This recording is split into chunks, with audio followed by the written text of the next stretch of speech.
Hey everybody, welcome to the Crohn's Fitness Food Podcast, dedicated to raising awareness, sharing IBD stories, and offering support for those with Crohn's and colitis. Together, we can share knowledge, experiences, and help show the world the many faces of IBD.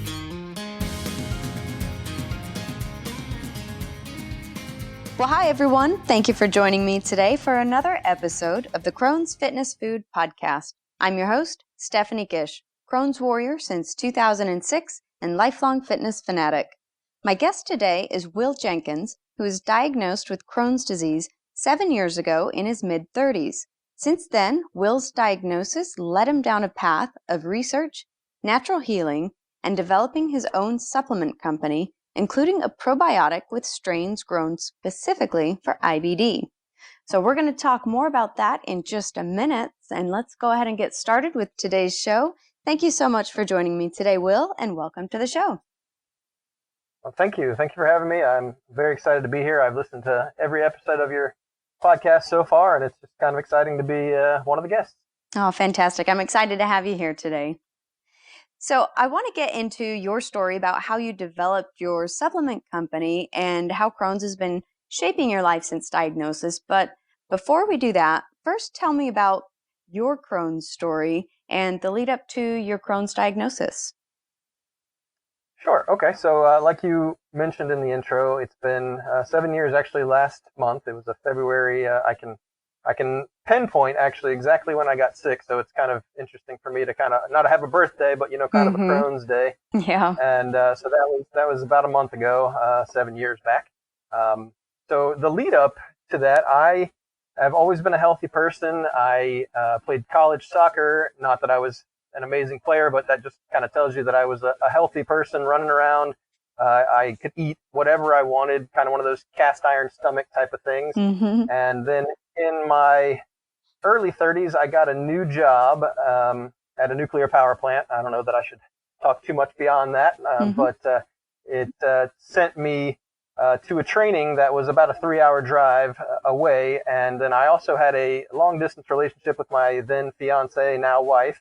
She was 3 hours in the opposite direction. So it actually made kind of a 3-hour triangle for 2 years' time that I was driving. And along that way, I found a new place called Bojangles. I don't know if they have those in Texas, but I've heard of them. Sort of a Never fast been. food chicken joint. And I ate way too many of those on the drive in between school and the weekends. And for the first time in my life, I got a little overweight. I put on about 25 pounds.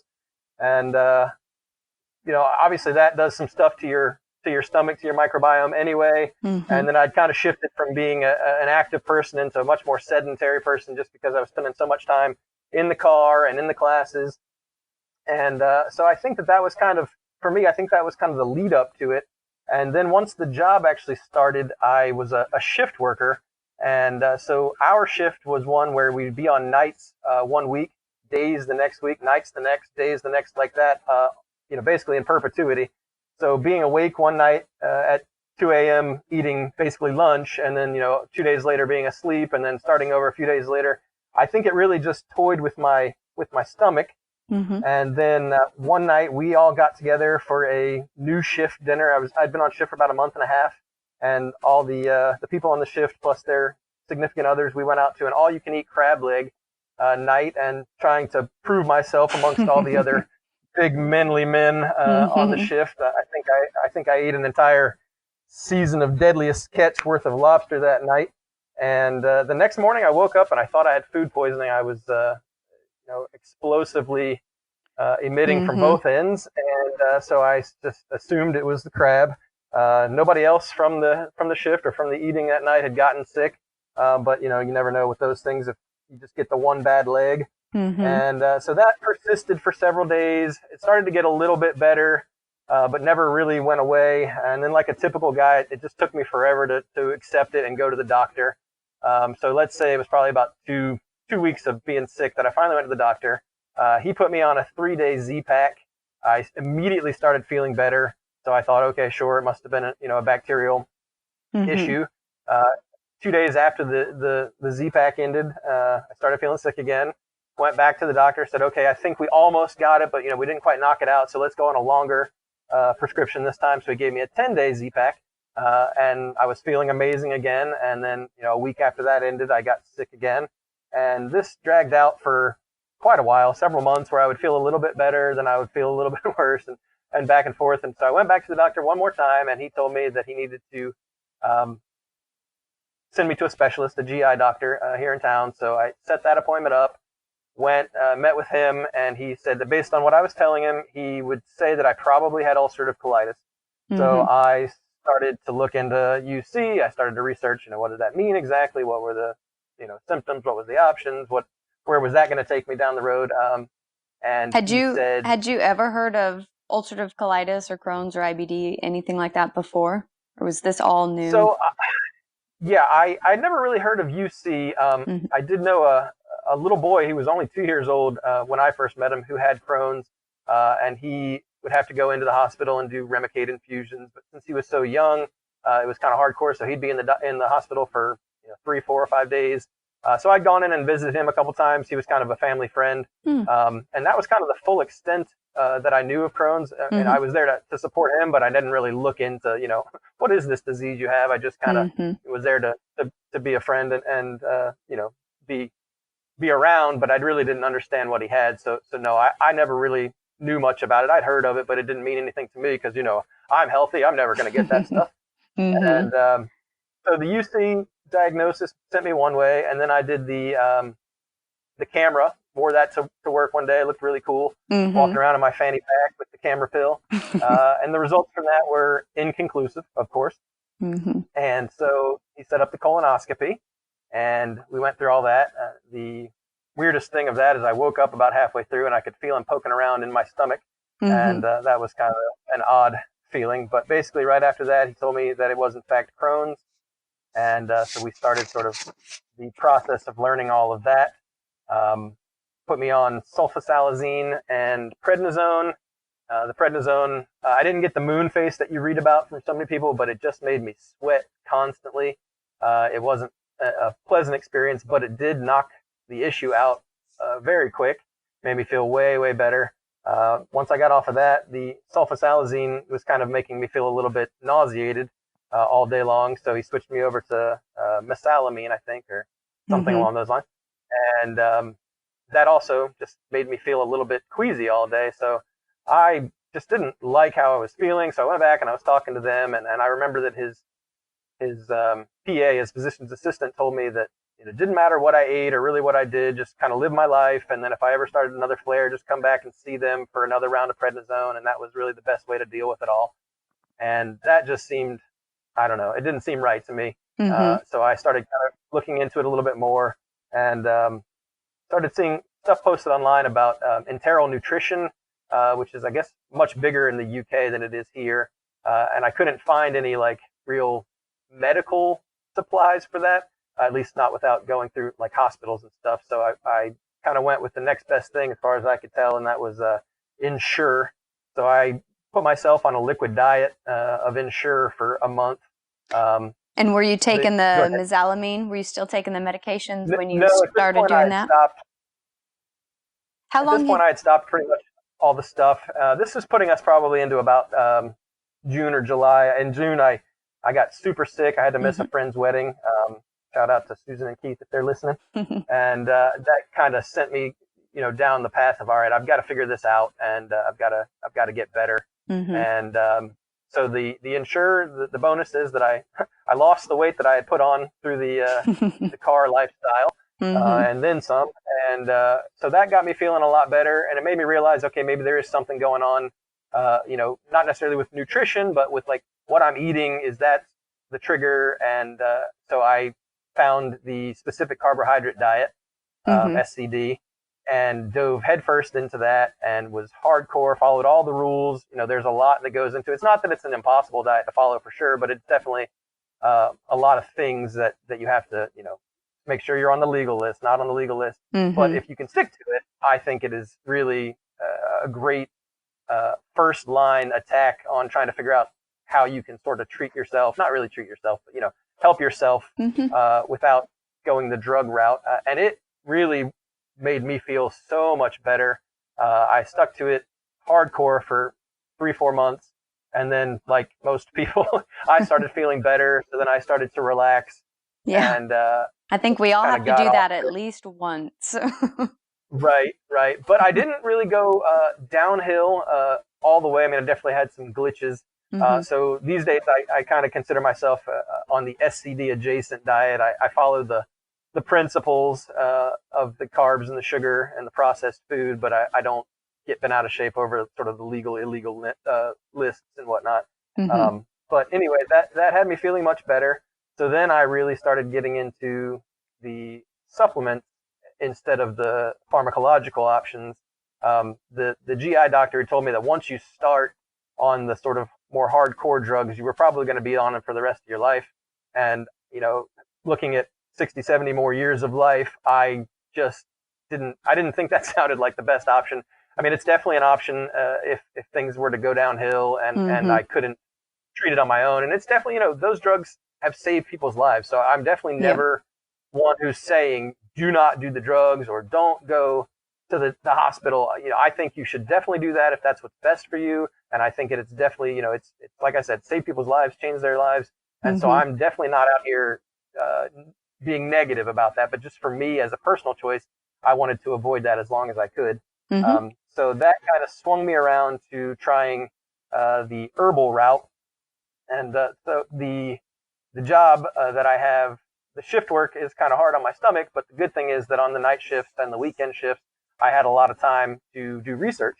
And so I just poured over every post anybody had put up there about their Crohn's, about their UC, like this thing helped me, this thing is amazing. And I made a big list, and then I just started cross-referencing, with actual hard scientific statements from studies from different university things instead of just an anecdotal, I took aloe vera water and it cured my UC. I wanted to look in and find people that had put in studies with numbers of people and, what percentages had gotten better and whatnot. And so then I took that list and pared it down to what I thought sounded good for me and started just taking them individually and really started feeling good. I mean, I was already feeling well with the STD, but like I started feeling normal again and wasn't having really issues with going out to eat and having something that was illegal and having it do anything to my stomach. So I was feeling good about the supplement route. But then, what were some of the first ones that you started to try and play around with?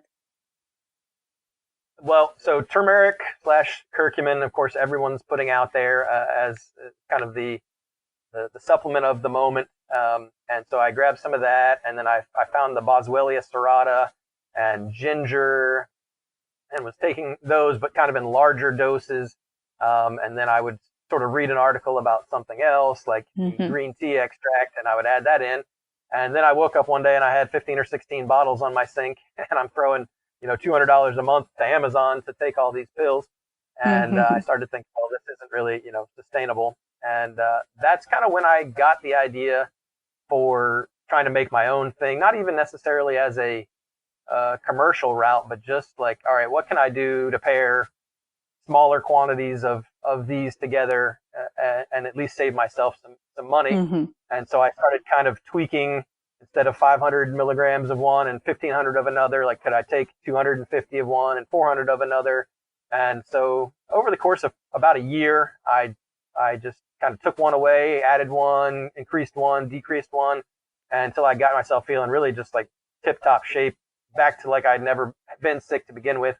And that's when I then decided, all right, well, if it's, everybody else out there, there's millions of us out here that have this issue. If everybody else is doing stuff like this, maybe enough people would benefit from saving some money, getting a more convenient pack. I'm taking the two that you started taking. I appreciate that. Are 3 and 4 capsules a day respectively. So, I'm down from 15 or 16 capsules a day to 7 capsules a day, which is just much more convenient, if nothing else. But then also, cut $150 a month out of my supplement budget. So that's a bonus. And that was after you had kind of tweaked everything and got that formula just right to where you could balance feeling great. And here's kind of the minimal required supplementation I need to achieve that balance. Right, exactly. And so then that's when I thought other people might want to to save some money, have a more convenient thing. But also, we know, you and I and everybody else that have IBD, everybody's different. Mm-hmm. That's one of the more challenging things about the IBD when you're in the Facebook forums and you're talking with people, because what works for you doesn't work for me. I know you're hardcore on the big meat Mm-hmm. diet, and there's a lot of people that can't stand the meat. And some people Yeah. say, you got to have fiber, you got to have the roughage, but then you eat a salad and you see most of it in your toilet, and Yeah. it's hard that you can't all come together and say, all right, here's what works, and we all do it and we all follow it and we all get better, because it just doesn't work that way. So I know that the mix that I've made won't work for everybody, but I feel confident enough in it that I think it'll help enough people that Mm-hmm. to me it was worth the time and effort it took to put this all together. I mean, I had to spend, obviously I spent hundreds of hours doing the research, but then once I decided to make it, I spent hours and hours trying to find manufacturers that weren't shady. And you'd call and you'd have conversations with people and they'd be all on board, and then they wouldn't call you back, or they'd say, oh yeah, but if you substitute this, man, it'll be way cheaper. But I'm like, I don't Mm-hmm. want to substitute that. That's not the point. The point is to make a good quality supplement. Yeah. But if you did this, you'd make so much more. And I was like, well, I understand that, and it's a business, but I'm out here to make a good product for people that can take it and feel good about themselves. I'm not trying to sell something for $85 a bottle and spend $1.50 to make it, which is what a Mm-hmm. lot of the stuff out there is, unfortunately. And that's kind of the crazy thing. As I've researched this more, the more I've kind of been mad at a lot of the stuff you see out there. People that are selling a lower quality supplement, or using sort of shady verbiage on their labels, or doing things that made me realize that I'm a little bit educated on it all now, but a lot of people / most people aren't, and so Mm-hmm. they're just getting away with murder. A lot of us are taking stuff that we don't even realize. You're taking a curcumin supplement, and on the bottle it'll say 95% curcuminoids, which is the sort of the meat of it all. That's the good stuff, and you'll see that on the bottle. But then if you look on the back, it's only 100 milligrams of the 1,000 milligrams that's in the bottle is the good stuff. But they don't tell you that. They just advertise that it's the good stuff on the front. And so that just kind of sent me towards thinking that I could put down something that I believed in / felt confident in, and / would give to people and feel like I could look them in the eye and be happy that I gave it to them. And that's kind of where we ended up here. And I found your podcast. I was listening to it, and then we started corresponding. You were Mm-hmm. nice enough to try some of our products, so that's exciting. And now I just want to get enough people to give it a shot, to find a few people that it makes their life better. Yeah, I was really excited. I jumped on the website and then I read your story, and I read that these were actually probiotics and supplements, and something that was developed by an IBD patient for IBD patients, which I thought was really cool. And so mine just arrived, I think 2 days ago. So I'm on day 2. I just started taking them, so I'm really excited, looking forward to it. But tell me more. I want to know more about the experience you had in navigating this whole process. Did you have any idea what it was going to be like, or any experience in going into the supplement world? Because that's a pretty big jump to just one day say, all right, I'm going to manufacture this product and sell it and create a company. How'd you make that jump? Yeah, no, I definitely had no background whatsoever in supplements. I come from a sort of entrepreneurial family. My parents have always worked for themselves. I worked for myself years ago. I used to do decorative plaster and made concrete countertops and sinks and things of that nature. But then once I got engaged, my wife to be asked if I was going to be able to, really support a family on what I was doing. And while I was doing well enough for me as one person, I didn't know that I could necessarily for a family. So that's when I took this job in the nuclear industry, which has been great, and I very much appreciate it. But I did definitely kind of miss the entrepreneurial spirit, and so that was another reason that kind of pushed me towards starting Mm-hmm. this, is I kind of missed trying to build something for myself. But whether I ever thought I'd be in supplements is definitely a no. I Mm-hmm. didn't even take them before this. Even for anything before, I didn't need any supplementation, like I said, so I never considered it. But then one day I woke up and said, man, I'm benefiting from them, and let me try. So it's a kind of a weird story for for ending up trying to create a supplement business, really. But You know, it's kind Yeah. of what they say out there. If you're trying to start a business, is to scratch your own itch. And you know, this Hmm. is definitely what this is. You know, I had an itch, I scratched it, and I feel like it's something that could scratch some other itches. Yes, indeed. So how long did it actually take? Because you were diagnosed 7 years ago, and about 6 years ago, you were toying with all the exact amounts and how to get this formulation right. And I think you said on one of your posts, I think your Instagram, that 2 years ago is when you decided to start the company. And then 3 months ago, they were able to start growing the strains. And then in January of this year is when you officially launched. So how long was that whole, I mean, it sounds like it was quite a while to really develop this idea and find the manufacturers. Tell me a little bit about that, the length of it. Yeah, definitely. It was it was a long process. You know, it was several years of me just uh, taking stuff for me before I ever got this idea. So it's been the last 2 years that I really dove into to trying to manufacture. So then it took quite a while to find people, like I said, that I trusted.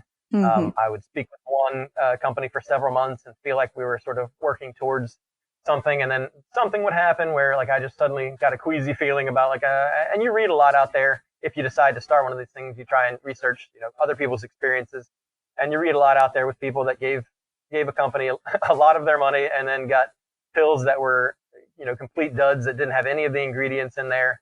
So I Mm-hmm. was being very weary. I'm not creating this company as my main source of income, so I didn't feel any rush to just get a product on the market. Mm. I have a paycheck and a job, which is nice. So I didn't feel like I needed to jump on any manufacturer and believe anything they said. I wanted to make sure that I vetted everyone properly until I found the probiotic manufacturer is one of the leading probiotic manufacturers in the world. Several of the brands that you'll see out there on Amazon that are what a lot of people are taking. This company makes them for Mm-hmm. these guys. So I called up with them. I started the process of, here's what I'm trying to do. Here's what I've got. And actually the formulator that helped me put the mix together, his son has ulcerative colitis. Oh, So it wow. was, it was kind of a coincidence. I'm talking to him and I'm explaining to him that I've got the Crohn's and that I'm trying to put together a mix that's going to work well for IBD. And he says, well, I actually happen to be intimately acquainted with IBD. And so it was one of those fortunate kismet type things. So he really was somewhat invested in helping me pick the right strains. I came to him with a list that I had made of all the ones I had read about, and he was able to say, this one's good, but it doesn't work together well with this one. And if you drop this one, you'll be much more valuable property. And this one, it works great, but it's not really commercially available. And so we just kind of tweaked it out until he basically helped me work out one that is a good mirror of your actual digestive tract. It's Mm-hmm. not just the acidophilus that you'll see in a lot of them. The bifidobacterium is one that you don't see as much in some of the supplements, but it's actually the one that's most plentiful in your gut. And so I just wanted to try and put something that was going to populate all areas of your GI tract to help everybody that's got different issues in different sections. Mm-hmm. So that one was a long relationship to develop, but it's one that I feel really good about, especially because of the gentleman who helped me formulate. I felt like he felt invested in helping people with IBD. So that Yeah. was a good one. And then the group that's making the anti-inflammatory and the gut lining repair, they're a smaller outfit out of Atlanta and outside of Atlanta. And I felt a good vibe from them as we talked over several months. And he helped. The owner of that company is a doctor of pharmacology. So I gave him my formula that I had kind of worked out, and he said, "Well, this one's great, but if you did this, you'd be a little bit better here." And I would up this, but drop this one down a little bit. And so we made it so that it's obviously something that can be made in an actual commercial manufacturing plant. What I was doing was just mixing stuff Mm-hmm. on the counter. So it took some expertise from somebody other than myself to put together a good commercially viable Mm-hmm. formula. And so I feel real happy with the brands that I'm working with, or excuse me, the manufacturers that I'm working with. And it took a couple years to really find people that I was happy with, to get the formulas dialed in, and then to feel confident enough to hit the go button Yeah. It was months beforehand that I had everything worked out, but it's a big endeavor, and I'm diving in by myself. It wasn't something where I wanted to go out and ask people to to loan me any money or do anything like that. So it was just kind of getting to a stage where I felt like, this is a good product, and it's not going to be something where I have 7 million bottles of probiotic in my garage for the rest of my life. And hopefully we're at a point where that's not the case. So yeah, it took about 2 years from the start of like, I think this is a good idea, and to where we started selling. And it took a while to get the trademark on Intestinal Fortitude, which I felt very fortunate to get it. I thought that was a name that was, to me, it was a very good name, but it was also a name that I didn't think would be available. And it actually was, which surprised me. But the process on getting a trademark takes a while, and then getting the logo and the design of the packaging and all is a whole separate entity, which I really enjoyed. Being a creative person and sort of an artistic person, I really enjoyed diving in and sort of sketching up how I wanted my logo to look, and then taking it over to a graphic designer and saying, take this sort of crappy hand sketch and make it look good. And I found a lady online who designed a vodka bottle that I don't drink, but the bottle was pretty awesome. So I found her contact information and asked her if she would design our labels. And so what you see is what came out of that. So so far I'm real happy with just the process. It's been fun to try and start something from scratch and build it up. And now that we're on sale and have a website up, and it's kind of an actual official business, it's just kind of fun every day. When I saw your post on Instagram of you quote unquote unboxing, there's just kind of a fun feeling.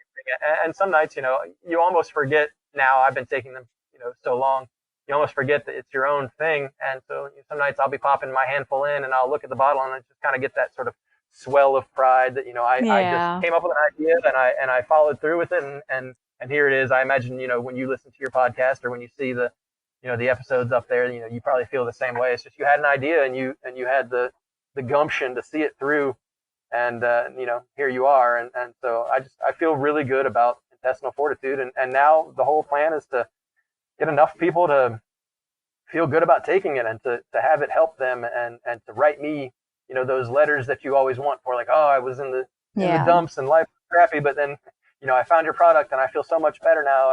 And so I'm real excited about the future. It did take a long time to get here, but I really think it was worth it. Yes, definitely. What a great story. It's exciting to hear your passion for the product and to know that you're so personally invested in it, that this really is, it's like, I don't know, like giving birth to a baby. Like, you're just so proud of it. So what an exciting story. So tell me, do you still, obviously you've been taking your supplements for a long time now, your own formulation, now they're commercially available. Do you get any more flare-ups, or how does your Crohn's affect you now?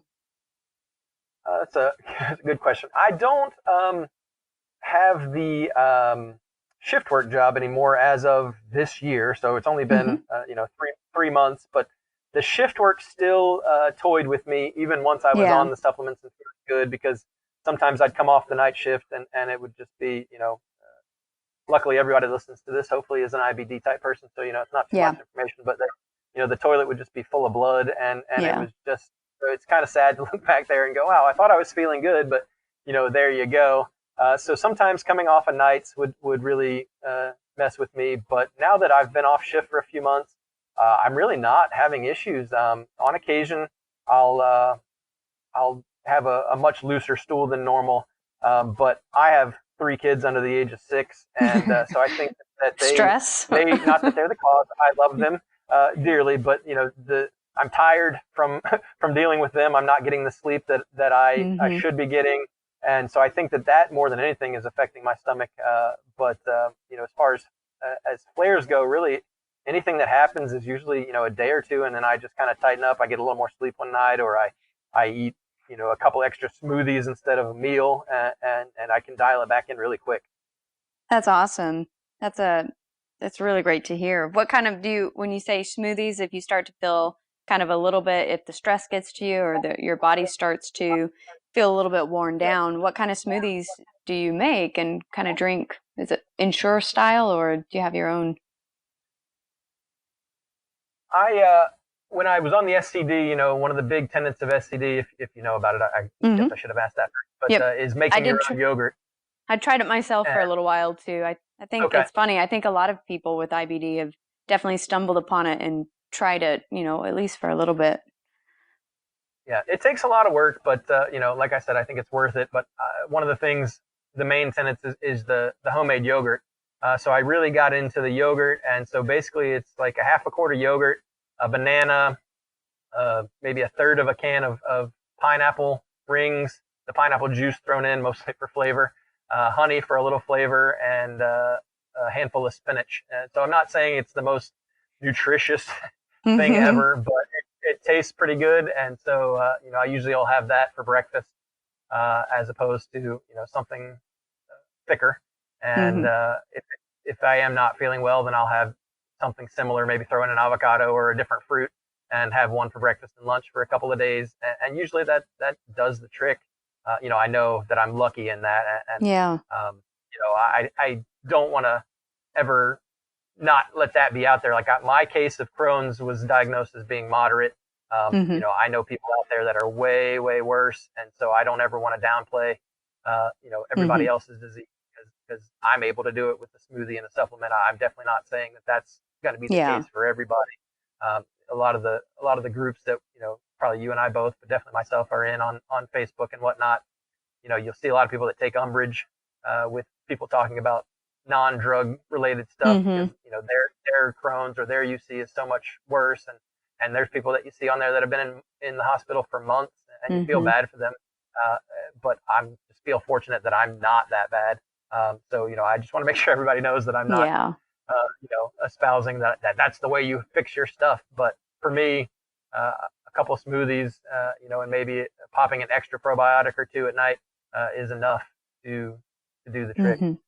And that's awesome. And even though we are all different, I think it's so important to, just as you're saying, to share what is working for you, even though it may not work for everyone. But odds are there's so many of us out there that, odds are there might be someone else similar with your level of Crohn's that's going to say, you know what, that might help for me. That might be something for me to try. And that's why I think no matter how severe each of our diseases may or may not be, I think it's so important to just share and be able to talk about it and say, you know what, this is my route. This is what I did. Maybe it'll help you, maybe not, but to put it out there. So I think that's absolutely wonderful that you are sharing and being able to say this is what I've been able to do. So, do you watch what you eat at all anymore? Do you have to pay attention to food? Do you have trigger foods or off limits or safe foods? Yeah, I don't know that I have a trigger food. Like I said, when you eat salads and stuff, you definitely see, a lot that went through undigested. So, I definitely still like a salad, but I know that's probably not doing the best for my stomach if my stomach isn't able to process Mm-hmm. it. Like you, I do like meat, so I don't have problems with that, and I definitely eat plenty of it. I try to avoid sugar, for the most part. I was never a big soda drinker per se, but I decided this year not to drink soda at all.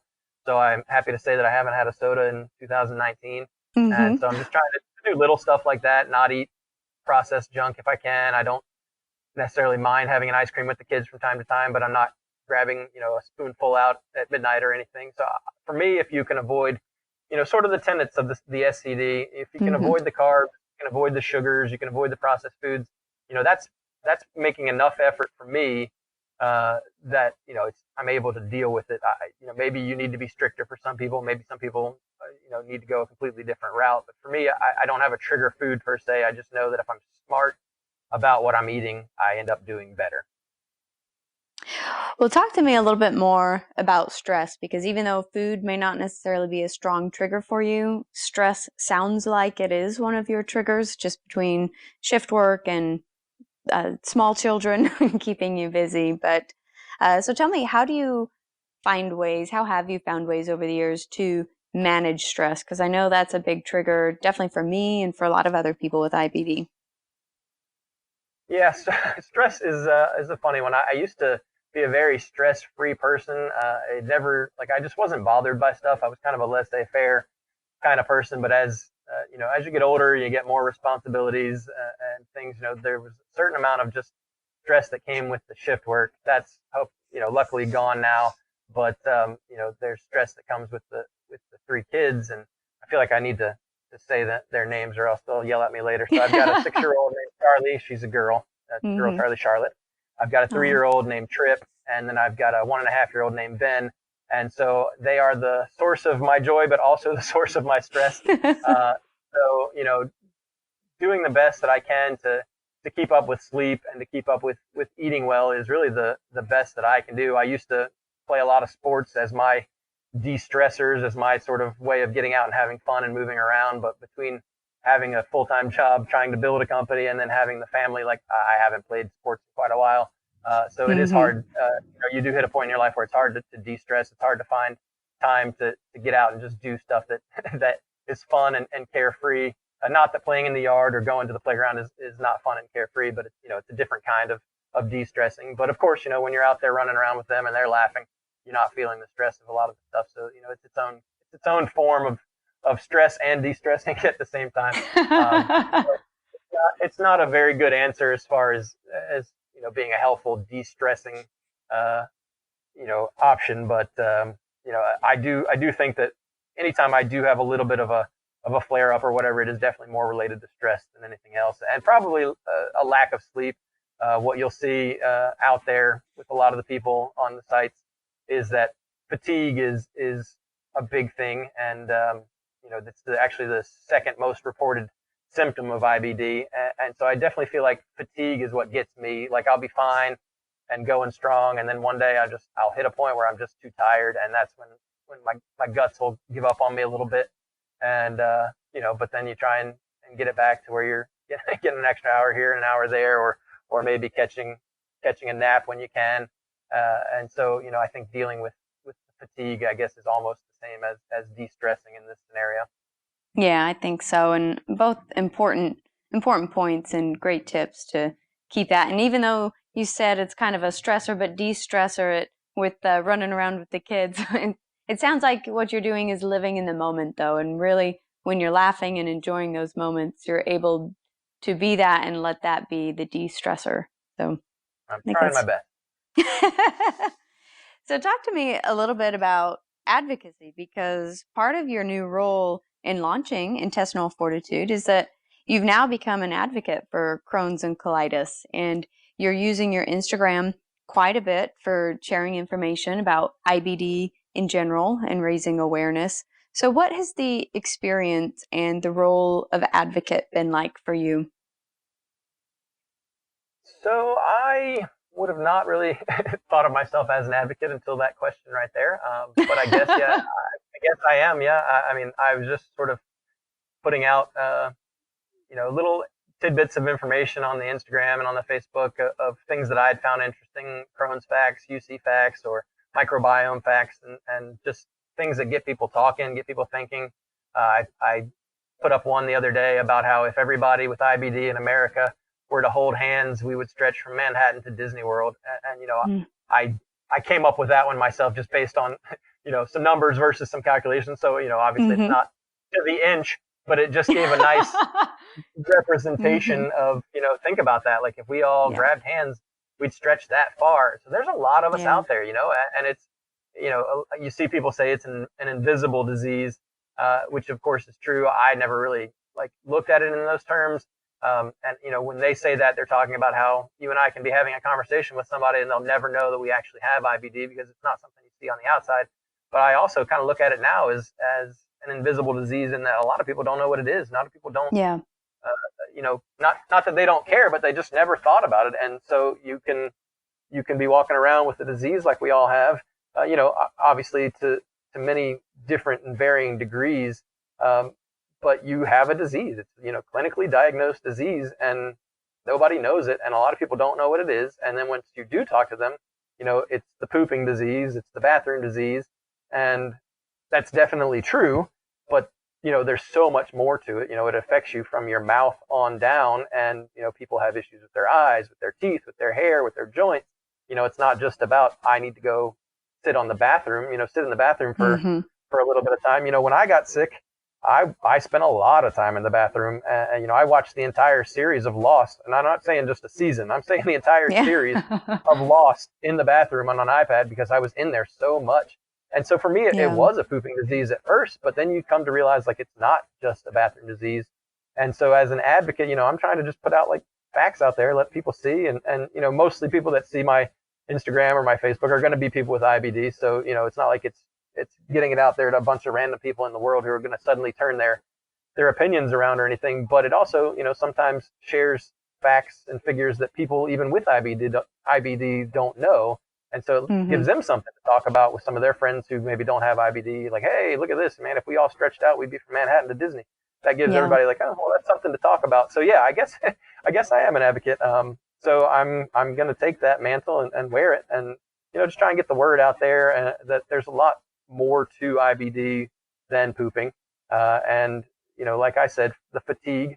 Not everybody realizes that there's a lot of issues that come with it. So if you have to miss work, people don't realize it's not because necessarily you had to go home and sit on the toilet. It's because you felt like crap. It's because your joints were hurting. It's because you just felt an overall tiredness that comes from your body not necessarily processing food the right way. We're not pulling nutrients out. Stuff goes in and comes out before it's had a chance to even sit there long enough to do any good for you. And exactly. so I am trying to get the word out. I guess I hadn't really thought about it in those terms, but I guess I once posted something like about being the FUBU, which was a clothing company back in the day. I don't know if it still is or not, but that stood for us by us. So I jokingly said, I'm the FUBU of supplements because I came up with an idea for IBD, and I have directed it specifically at IBD. If somebody without IBD buys it, great. But, I am focused 100% on that subset of people and trying to help them feel better about the literal pun intended crap that we've been saddled with. And, so that's my new moniker that I hadn't really thought of, but I'm definitely a Crohn's colitis advocate. I love it. I think it's great. Do you think that as you've even unknowingly been advocating for Crohn's, do you think that having been developing your supplements and raising awareness, has it shaped your view of the disease of Crohn's from the time when you were originally diagnosed to where you're at now? I definitely would say so. I was that person who thought that Crohn's was a pooping disease. And so, anybody else that I met that had it, I have actually at this point, I have several friends that have it. I would have never known, to even ask about, what their symptoms are, how they're dealing with it, what's working well for you. I've got a friend named Matt who's had to go through a couple of different surgeries. He's had some bowel resections and whatnot, which is just hardcore, something that I can't even, imagine going through, but it's something that tons of people have to do. So it's definitely opened my eyes to knowing that, okay, I've got a moderate disease, you might have a mild disease, but there are people that are, as bad as you could possibly get, on death's door. Some people do actually die from it, which is so sad. So it's changed my opinion from, oh, you have to poop a lot, to, oh, you might die. And so, luckily most of us don't go that route, but the vast majority, according to the stats that are out there, the vast majority of us are going to have to go with surgery at some point in our lives, or are going to have to be on the biologics for 30, 40 years. So definitely now I see the disease as being much more hardcore than I realized it was. And, much more help that people need that a lot of people aren't getting. It's funny, the numbers in the UK are, much smaller, obviously just based on population, but they seem to be a much more aware subset. And so, I like getting onto their forums and seeing what they post and how they talk about it, because they seem to be much more open with it and what they're struggling with and how they're dealing with it. And it's just been eye-opening to see the people that have spent months and months and months in the hospital and are just out, for the first couple of days, and how excited they are to be out, because you take that for granted. That I've never had to go to the hospital other than for, an outpatient colonoscopy. I've never had to even really consider it at this point, but there are people that, a day out of the hospital is a treat. So it definitely makes you kind of appreciate, especially if yours is mild or moderate, you should definitely think about how lucky you are. A, it sucks that we have it. It'd be much better if we didn't, but like B, think about, well, at least I'm not that person whose bowels are being taken away from me. So let me be a little extra kind in the groups, or let me, reach out to this person, tell them, good luck with the surgery, or, send a care package or whatever. Not that I've ever sent a care package. It just came to my mind. But, but you might one day. I might just, and so we could do a lot more to be, supportive, not only to fellow IBDers, but people that aren't, that don't have IBD, to get the word out that, there's a lot more to it than going to the bathroom and trying to get people to understand that, because I think people will be a lot more supportive. I see, unfortunately, you see a lot of people posting there about, their family doesn't understand, and their mom is mad at them because they're in bed again today, or that they haven't been able to keep a job because of the issues, or their boss is going to fire them because they've been out too many days. And, it would be nice if it was kind of a globally recognized issue and people really understood, like, okay, I'm not skipping work because I don't want to go to work. I'm not in the bathroom because I don't, I didn't eat something right. It's because I've got an actual verifiable clinical disease inside my person that's making me feel terrible. I think it's even more important as we just learn about the severity and the spectrum of the disease, how we need to be able to share that with people. You were mentioning a minute ago how unsupportive some of the families and work environments can be for people with IBD. And I know just this morning I read a Facebook post from someone who said that their own family members, their parents, were so hard and negative and almost alluding that this person was making things up. So I don't know if you have anything more you want to add about being an advocate, and what you've learned and what you've shaped, kind of your views from there. Gotcha. Yeah, that post you just referenced, I didn't see that particular post per se, but you see a lot of those, and so it's just kind of sad that people don't get support, not only from the outside world, but directly from their closest people. My wife Julie has been amazing. My parents have been amazing. I just can't imagine going through it alone, and so it's sad to think that, especially some of the younger people, they're out there, and I know that parents don't always know how to deal with things, and people that don't have IBD, may not just fully understand the whole deal. So that's another reason that those of us who do have it, that are in the different forums, or that are in positions to try and help, should do a little extra, try a little harder to be supportive for the people that need it, who aren't getting it at home, who aren't getting it at work.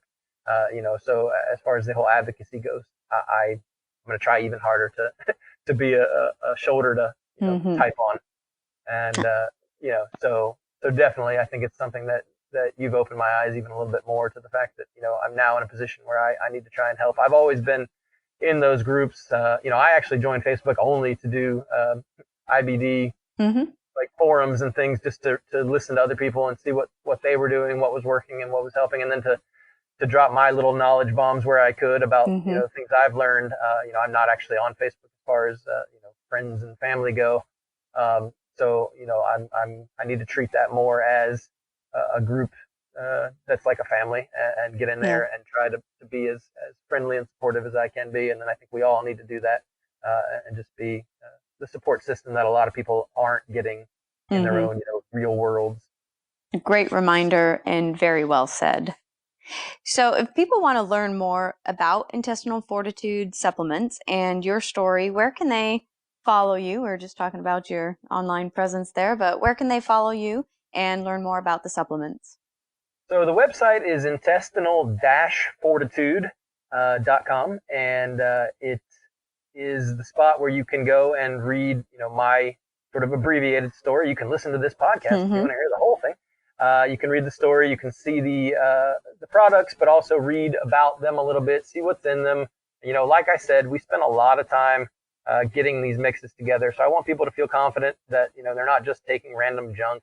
I've got a money back guarantee on there so that people feel like, I believe in what I'm selling, and I want you to know, that I think it's going to work for you. So go there, read about them, see what you think, send me a note, tell me, hey, I like this idea, but I don't like that idea, or whatever. I want to be part of the community. I want the community to be part of the business. So get on there, drop me a line, let me know how you feel.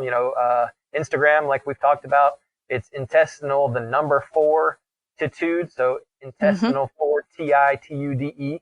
That's definitely where I'm dropping little quotes or facts each day. Actually never got around to it today. I had an internet problem earlier in the day and and never dropped anything. So if somebody was sad about that, I'm sorry.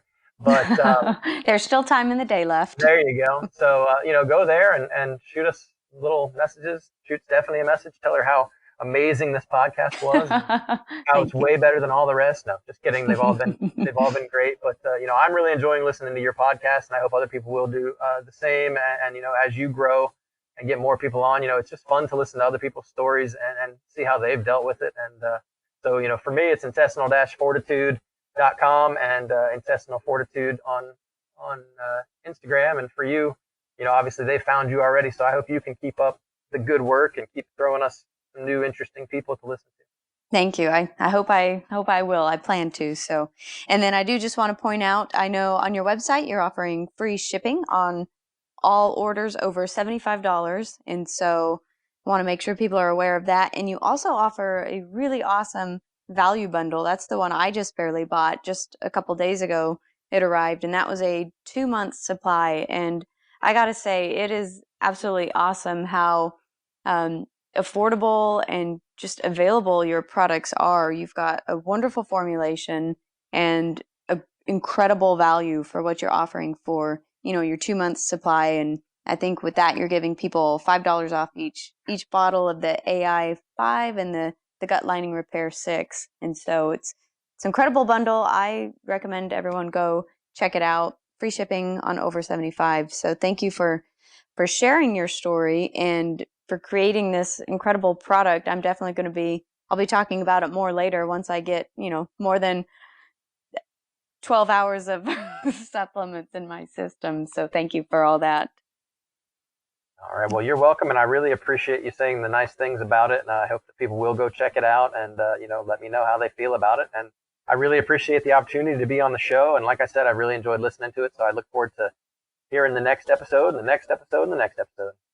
Same here. I look forward to creating them. So thank you so much. Is there anything that I didn't ask before we wrap up that you wanted to share with the audience today? No, I don't think you did. But, I just want to let everybody know that, like we've talked about, everyone's different. Everyone deals with this their own way. Everybody has their own symptoms. And, just do the best you can for you, and then do the best you can for others. And I think we'll all be a little bit better off. Very well said. Thank you.